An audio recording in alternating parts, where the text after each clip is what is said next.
Welcome to Franchise Spotlight, where we showcase unique franchise opportunities that give you the chance to build wealth, create a legacy, and take greater control of your future. Today we're exploring Fibrenew, a franchise that restores leather, plastic, and vinyl across homes, cars, boats, planes, and even hospitals, turning what's worn out into what looks brand new. Let's put the spotlight on Fibrenew.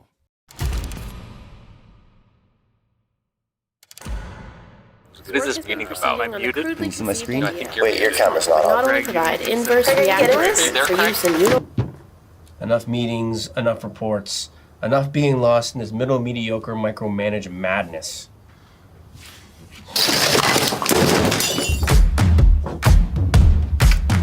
Welcome to Fibrenew. Fibrenew is for people who want to feel great about the work they do, control their own time, and run their very own business. Fibrenew works on cars, furniture, restaurant seats. If it's got leather, plastic, or vinyl, a Fibrenew technician can restore it with a world-class support network, a built-in community with like-minded franchisees, hands-on training, and tools to help you scale. You can start a business that puts you first. Inquire at fibrenew.com and get hands-on. Today I'm joined by Denver Dominus, franchise development at Fibrenew. Denver's journey with the company started in the warehouse, and over the past 5 years, he's grown with the brand, and now he helps new owners explore franchise opportunities. Brings a unique perspective, having seen Fibrenew from the ground up. Denver, thank you for speaking with me today. Yeah, thank you so much, Scott. It's great to be here. Excellent. Very good. Denver, Fibrenew has built a global reputation around a very specialized niche, right? Restoring and repairing surfaces that most people think can't be saved. Can you walk us through the concept a bit? Like, what are the specific services that a Fibrenew franchisee delivers in their market? That's a really good question. And it's kind of a tough one to answer because there's so much that we can do. A lot of people think leather, plastic, vinyl. They normally go to, my couch or my the seat in my vehicle, but we're really everywhere. So we work in the medical environment, working on the tables that they need so sorely repaired. So that's a huge market for us. But boats, motorcycles, we work in restaurants, aviation. We do a lot of work for airplanes and just in their lounges and in airports themselves. So we can really be everywhere.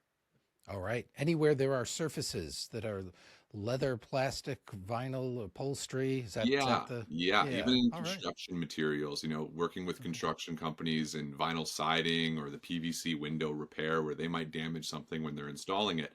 It's much cheaper for them to hire Fibrenew to go out and fix that and repair it versus sending a whole crew out and then having to replace that entire window or siding or whatever it may be. So we do a lot of warranty work with companies in construction as well. Oh, wow. Yeah, I didn't even know about that one. Yeah. Excellent. Very good. So when we think about a Fibrenew franchisee, what is it they do day to day? Great question. We are a mobile concept. That is the name of the game and really the most efficient way to work. It's very low overhead. It's very high profit margin, generally between 50 and 80%. Their day to day can vary greatly. This is their business. We differ a little bit from most franchises is that our blueprint is very flexible. It's about what they want more so than what we're demanding of them.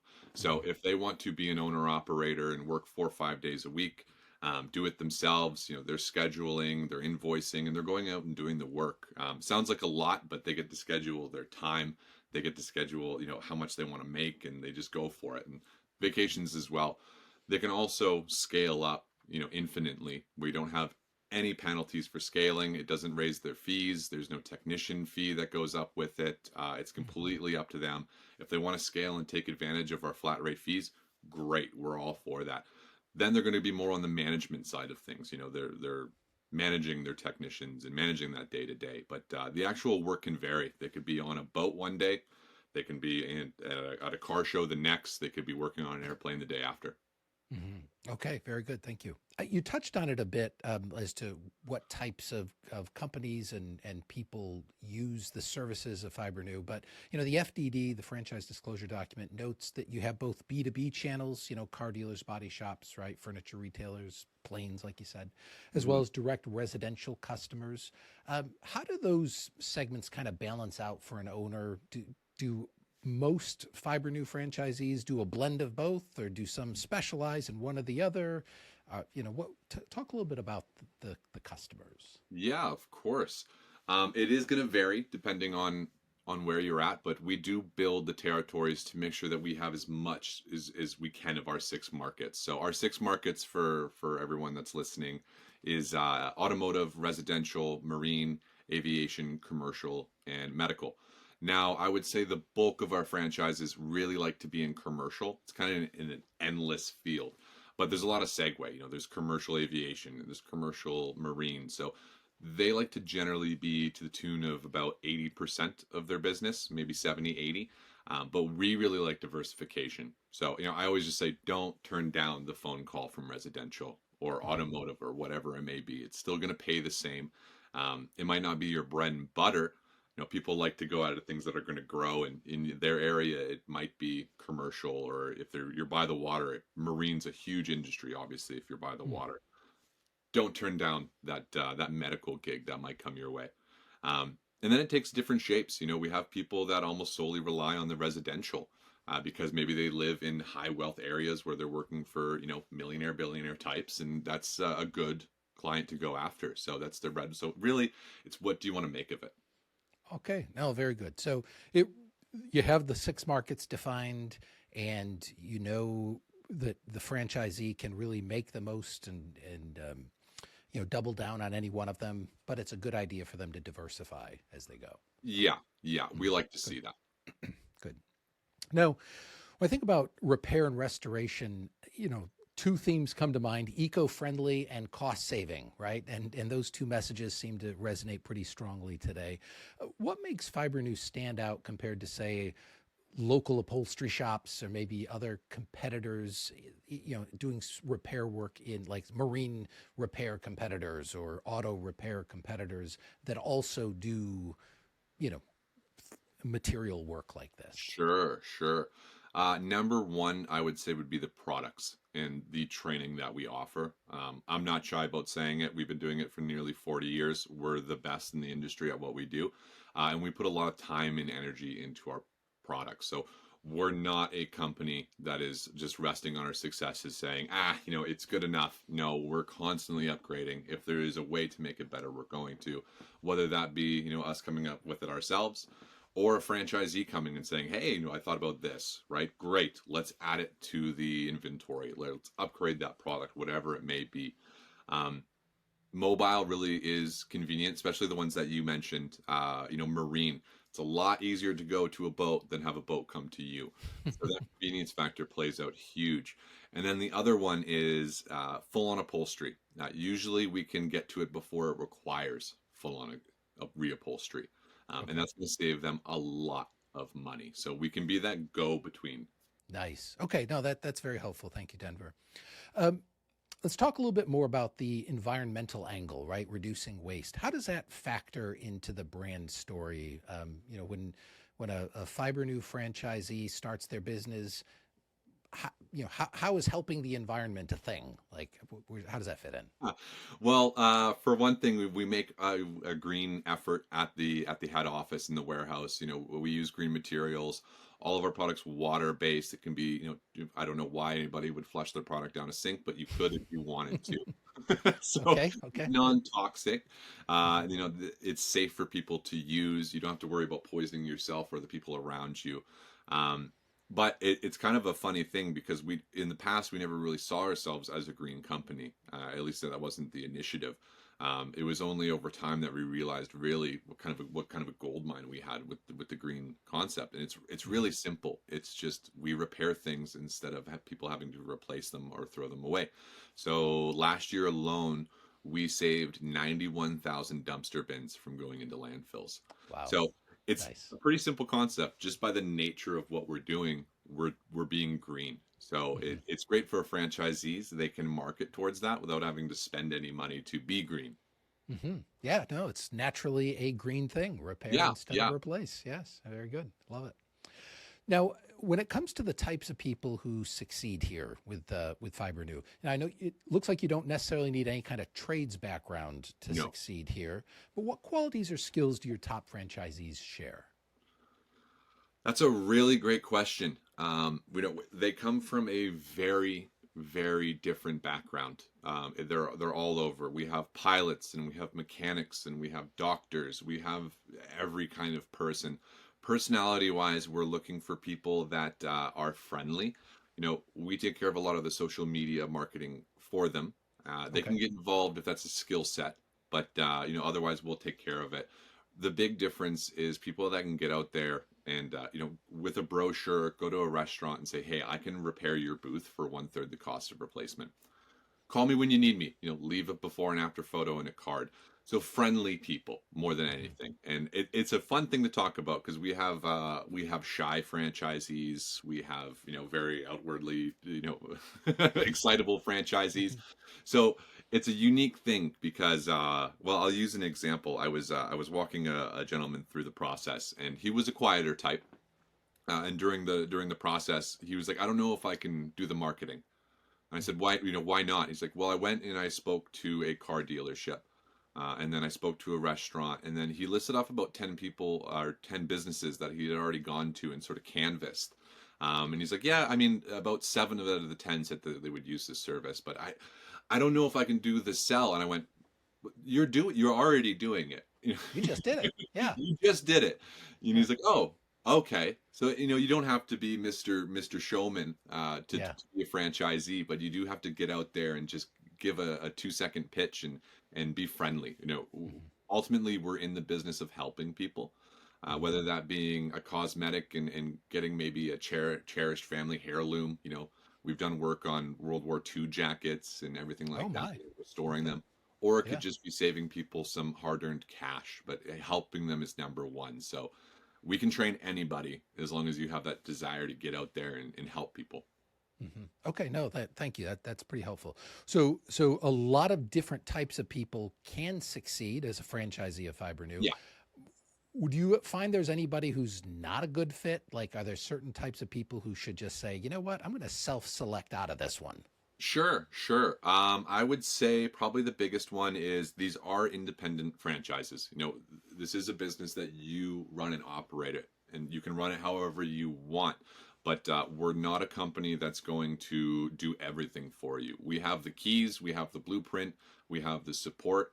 If you ever need anything, give us a call. We'll guide you through it. But if you're going to be, we call it being on an island. If you're going to be someone that wants to be on an island and do it themselves, probably not the thing for you.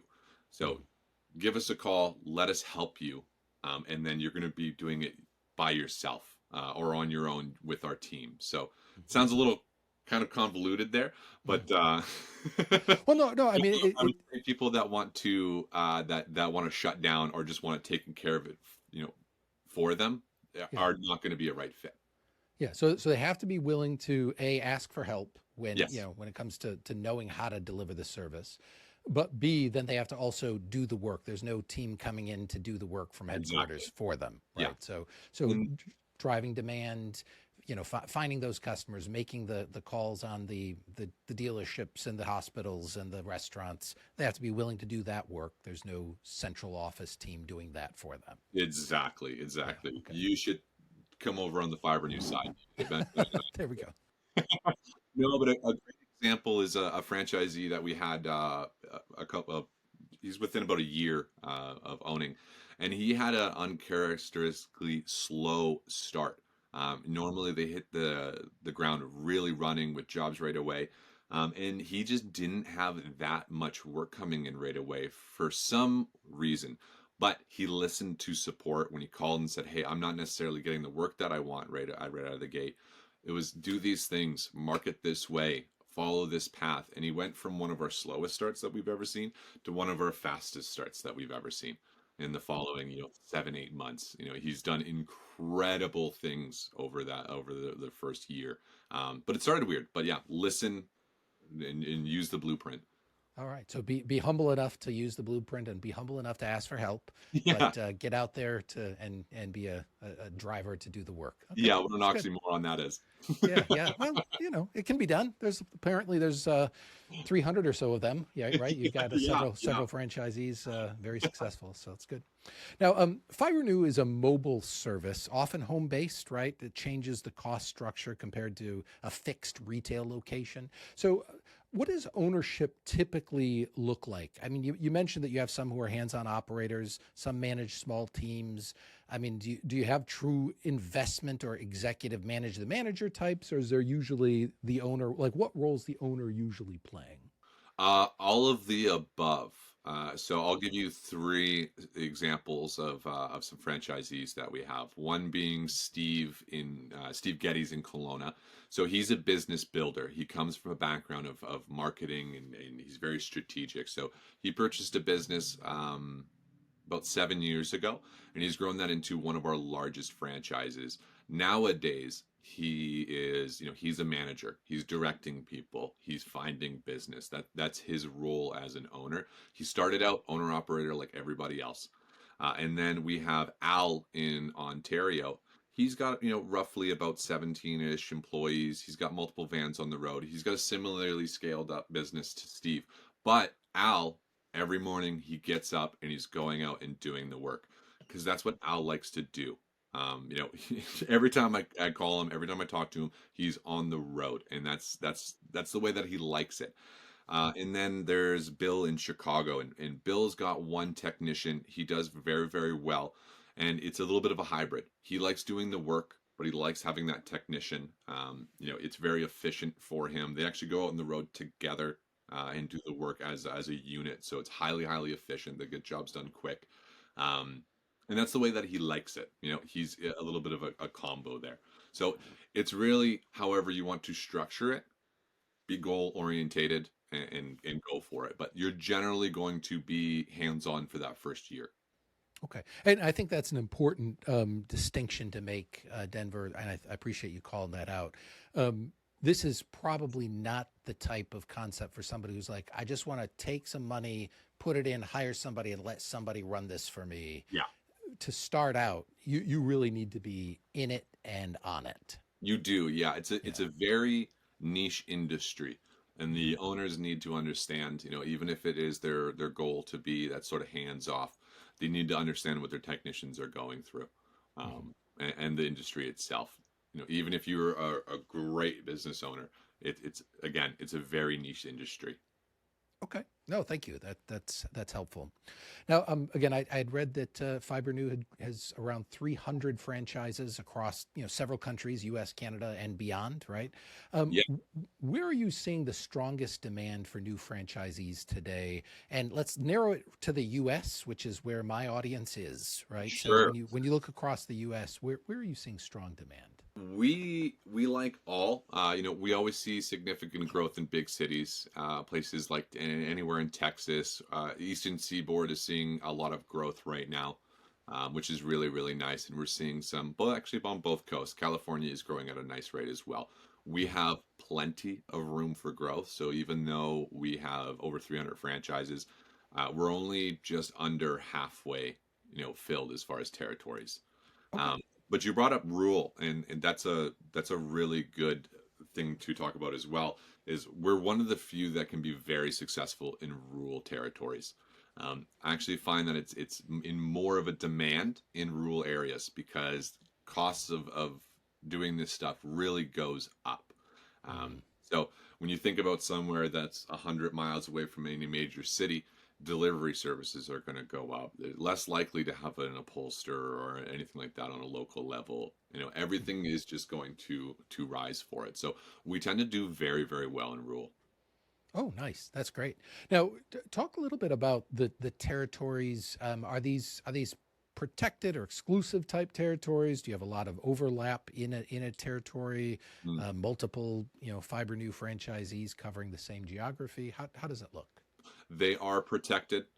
We build them around 300,000 in population. That's generally going to give them between 4,000 and 8,000 businesses, usually on the higher side of that, based off that population. And franchisees are not allowed to go into or work into their neighbor's territory. It's a pretty hardline rule that we have on paper. The nice thing about it is you're not in competition with your neighbors. So we can take a place like Dallas. Our Dallas team, there's about 8 franchises just on the one side of Dallas. They get along so well because they're not in competition with each other. So they have monthly meetings where they're looking at doing group marketing, and they're looking at maybe issues or positives that are in the area. So if things are done in kindness, that's all fine. They'll help each other out with jobs, or they'll cover for each other on vacations. As long as things are out in the open and being done the right way, we're great with all of that. Awesome. No, that's great. I love that that spirit of being in it together, and I think that protected territory really helps with that, right? So Yeah, that's it's good. the best of both worlds. Yeah. No, that's terrific. Now we think about repair businesses. It seems like logical that they often perform well during downturns, right? People want to extend the life of things they already own. When we think about recent economic slowdowns, how have Fibrenew franchisees been doing? Historically, as is that common sense playing out? Does it work well during downturns or no? It works extremely well during downturns. It's a funny thing to talk about because you never want to talk about thriving during an economic downturn, but we tend to do very well during them. And we also tend to do very well when things are going really well in the economy as well. More money to spend. I look at it as a pretty simple concept there. When things are really taking off, everyone wants it to be shiny and new. When things are economically challenging, people want to just keep their goods running and their home or their car running, whatever it may be, and we can save them money. So the price point doesn't really change for us, just the demand goes up or down a little bit. Very good. All right, appreciate that. Now we think about things like automation, new materials in manufacturing. How's Fibrenew positioned for the future? I mean, are you concerned at all about any changes in how things are made that could hurt business? We do try to stay ahead of these things. So a great example is, have you ever heard of vegan leather? I've heard of it. Yes, I've seen it Yes. in auto in vehicles that I've shopped for. Yes. Yeah, yeah. So it's a really cool thing. It does a really great job of imitating leather. And of course, it's a little bit greener. But there's a challenge with it. It's mostly made of silicone and Teflon, which makes it extremely difficult to repair. So if it's in a high-end vehicle where it's usually found, if there's a tear, the solution is to replace not just the material, but actually the entire seat. Oh my goodness. So it's quite an expensive endeavor. But our chemical engineer, Len, we call him the wizard, we locked him up in a basement for about 6 months, and he came out with a product that can actually repair vegan leather to the standards that we want. So whatever comes our way, if leather's the thing of the past in 20, 30 years, I don't think it ever will be. But if there's a new material that is, takes its place, we're going to be on top of that material. Originally we were a fabric, but we realized that leather and vinyl and plastic were the things to do. So we'll always shift and change depending on the demand. Very, very good. All right. I didn't have any particular material in mind when I asked that question. So fantastic example right off the top of your head. Of course, yeah. That's a great. All Hey, right. I worked in the warehouse for a long time. Yes, you did. That's good. Now let's talk a little bit about the investment snapshot here. So one unique element in your FDD is that Fibrenew does not charge a percentage royalty. Correct. Right? So you have a flat monthly fee instead. So why did the brand choose this model, and how does that affect the economics for a franchisee? Sure. Why it was originally chosen, honestly, simplicity. It just makes sense for everybody. We are at the end of the day a simple franchise. It's we want to inspire people and we want to bring jobs and people to have careers with us. The flat rate fee just made sense. There's no mistaking it for anything other than what it is. So it allows them the freedom to be that owner operator if they want, or scale up, or have something in the middle. So there's no chest poking with Fibrenew. We're not involved with your finances. It's not about getting a higher percentage or this or that. So everyone's idea of what they want to make and how they want to live their lives is different. It's different for everybody. There's people that want to be the high-end earners, and those people that just want to go put in a good day's work and own what they do.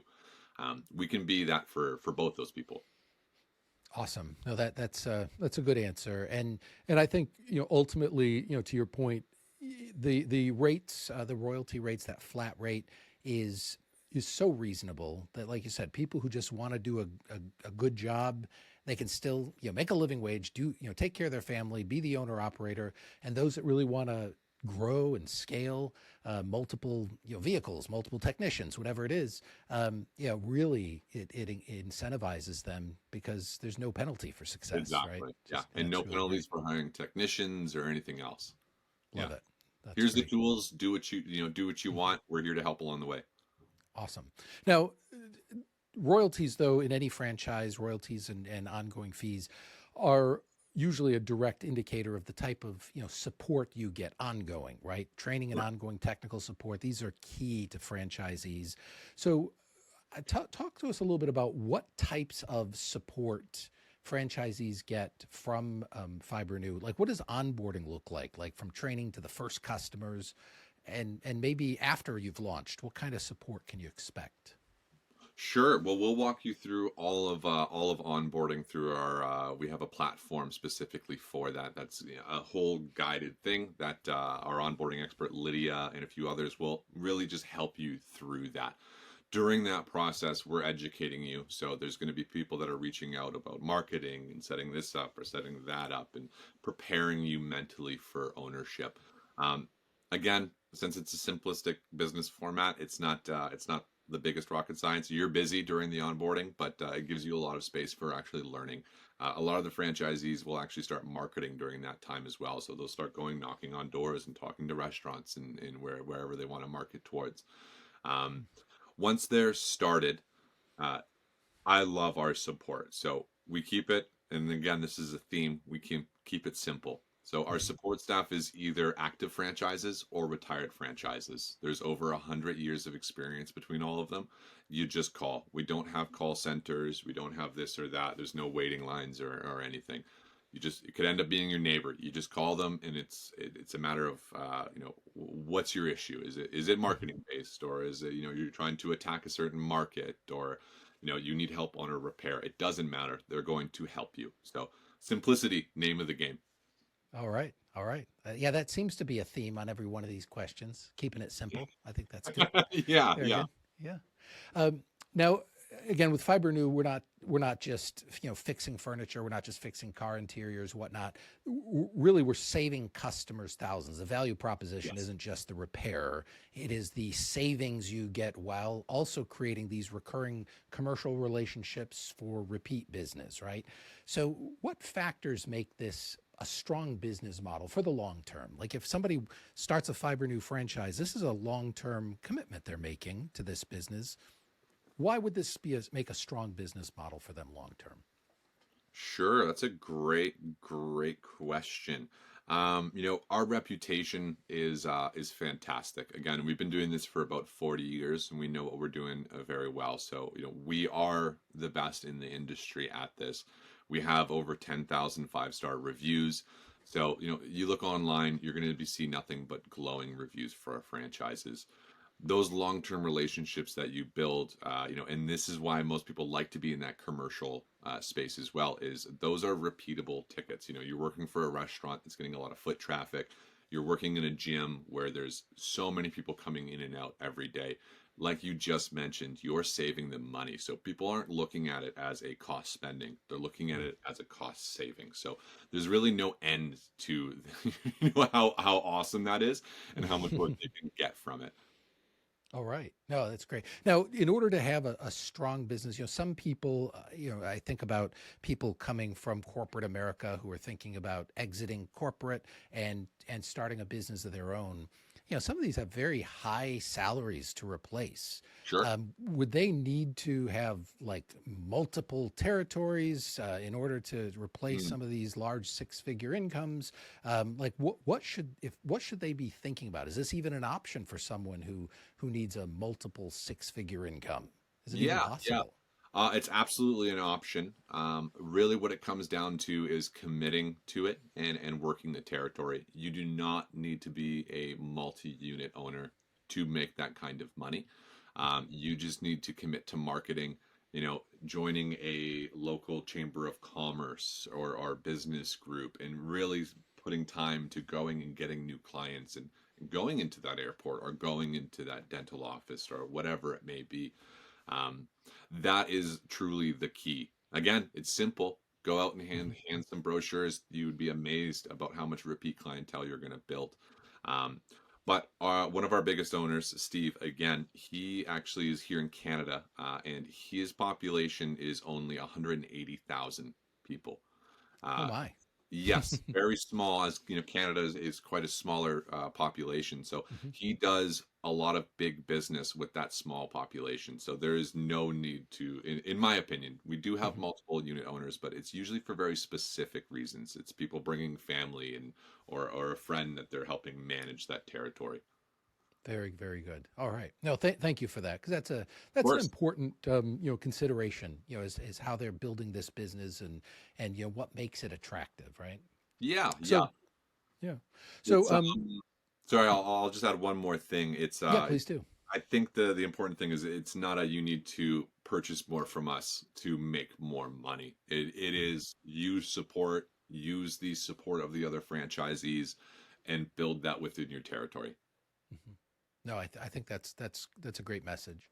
When we think about scaling this up, you start out as an owner operator, you learn the business, you're doing some work yourself, maybe have a technician with you, and now it's time to grow this out. You want to have make that move to more of managing teams, managing the execution. How do you find and train and keep your technicians? Like how does that work? Is that a lot of turnover in this space? I mean, what do you find with the technicians? We generally find that our technicians are pretty committed to the process. Incentivization is always, again, this is call our support, talk to other franchisees, see how they bring up their technicians and how they, keep them long term. Whether that be contract based or salary, there's generally some sort of incentive based. If it's contract based, of course, it's here's more work and here's more percentage or whatever it may be. And the more self sufficient they are, the more that they're going to earn as Hmm. well. Um, but as far as training someone and finding someone you like, no one's going to have expertise in this industry. If they do, I'm not trusting them on that one. It's a very, very unique market, and they're Hmm. probably not going to have the specific skill sets. We can train them. That is fine. So make sure it's someone that, for one, you like and you think is going to, be a joy to work around. And Represent your brand well. Hmm. yes, of course. And then someone that you think is going to be around long term if you incentivize them. Hmm. Very, very good. Thank you, Denver. One other element that is a bit interesting about the Fibrenew disclosure document is you do not publish item 19 information Correct. Yeah. because your royalty rates are flat, right? You have flat fees, so you have no reason to look into anybody's business and into their P&Ls and know what their revenues are. How will a person or a potential franchisee of Fibrenew figure out what the math is and what they need to Sure. do? Like how are they going to know that? Yeah, that would happen during the step 3 of our discovery process we call validation. So, Mhm. I believe every franchise does have a type of validation, and they're speaking to a certain amount of franchisees. With us, it's a complete open book. So, since we don't have that traditional item 19, we give them the entire contact list. There is no safeguarding that. They can call all 300 plus franchises if they feel like. I usually also set them up with a recommended list, and I do not sugarcoat my recommended list. It's people that are just starting out. It's people that have been with us for 10 plus years. It's people that are owner operator or people that are scaled up. I really want a good variation so they can understand everything that's involved with it. So just being,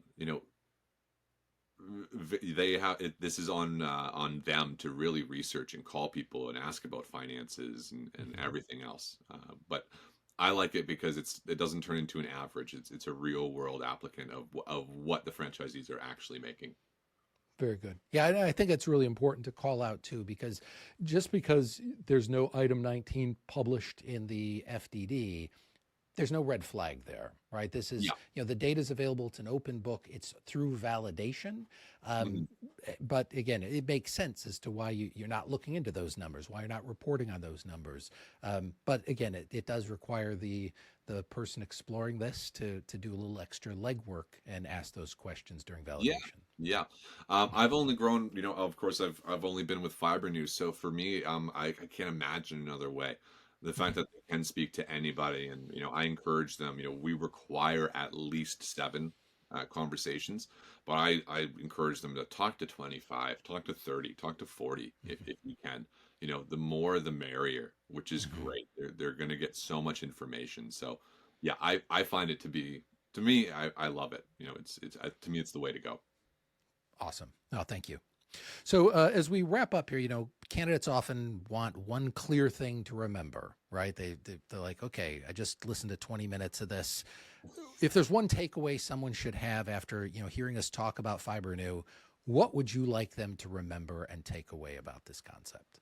I would say the biggest takeaway is, if you want to control your time and actually control your financial future, um, that is the number one with Fibrenew. And when I mean control, I don't mean just grow and grow and grow and grow. I mean actually control what you want to make, whether that be a year where you do have a lot of vacations, or you do want to, really, really, really work at it and grow.